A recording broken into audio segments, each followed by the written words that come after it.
Hi everyone, welcome back to another video from Crazy Gamer.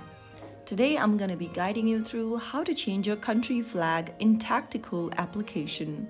So let's get started without further delay. Launch open the Tacticool application on your device and make sure that you're inside this home screen. Now you will be able to see your country flag right in front of your username at the top left. Simply tap on that flag. This will open up the profile section where you'll need to tap on the flag option. Here you can select a different country that you want to change the flag to, and that's how you easily update it. Note that your chosen flag affects local ratings and leaderboards.